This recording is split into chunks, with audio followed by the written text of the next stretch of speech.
একটি নিখোঁজ সংবাদ রয়েছে আমার কাছে, বেনজির আহমেদ নিখোঁজ। আচ্ছা, আর কিছু সাথে উত্তর কি আপনার কাছে আছে?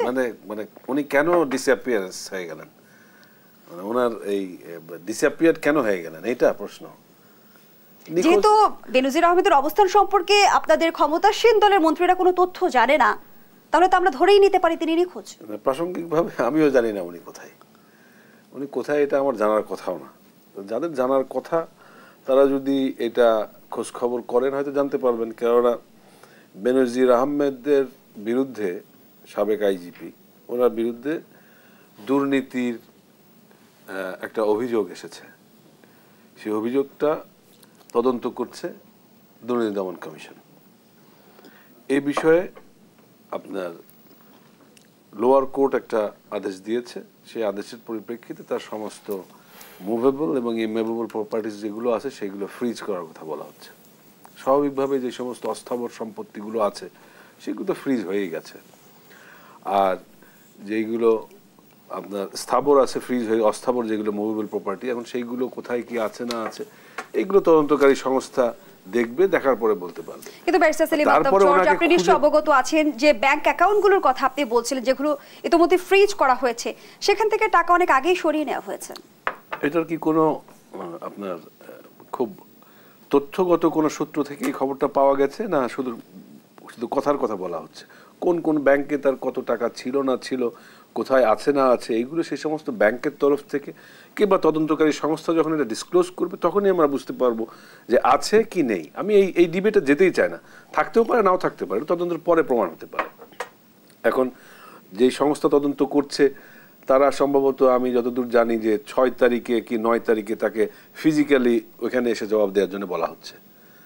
তো আমরা একটু দেখি না 6 তারিখে উনি আসেন কি না আসেন। যদি না আসে তখন কি হবে? এক্স্যাক্টলি, আমি ওই কথাই বলছি। যদি না আসে তখন আপনার এই প্রশ্নটা অত্যন্ত প্রাসঙ্গিক হবে যে বেনজির আহমেদ নিখোঁজ। যদি আসে তাহলে তো আপনার এই প্রশ্নের আজকে এত আগে আমাদের এত আলাপ আলোচনা করার প্রয়োজনই পড়ছে না।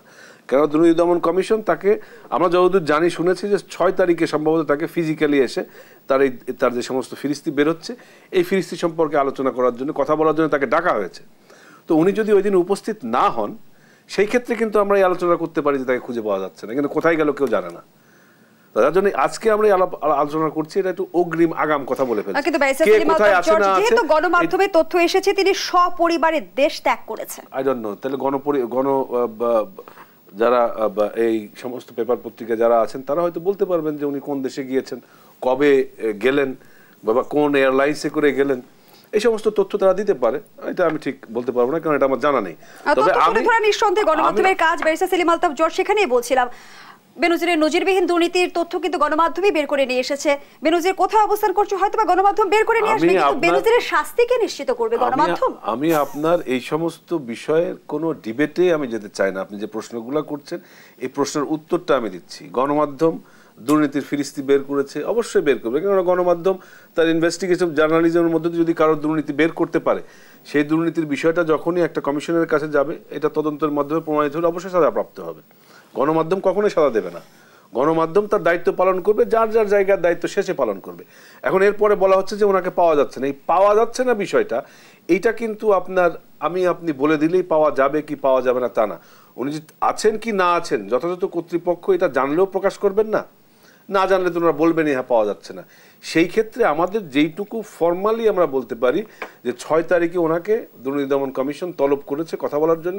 উনি যদি ওই দিন উপস্থিত না হন তখন আমরা আলোচনা করতে পারি যে ওনাকে পাওয়া যাচ্ছে না, উনি চলে গেছেন বা পালিয়ে গেছেন। কিন্তু এই আলোচনাটা আমরা এই কারণে করছি ব্যারিস্টার সেলিম আলতাফ জর্জ, আমরা যদি একটু ইতিহাসের দিকে তাকাই, আমরা কিন্তু বিভিন্ন সময় দেখেছি যে সাজাপ্রাপ্ত অনেক আসামি কিন্তু দেশ ত্যাগ করেছে এবং তাদের ফিরিয়ে এনে কিন্তু সাজা নিশ্চিত করা যায়নি। এই তালিকায় বঙ্গবন্ধুর খুনি পর্যন্ত রয়েছে।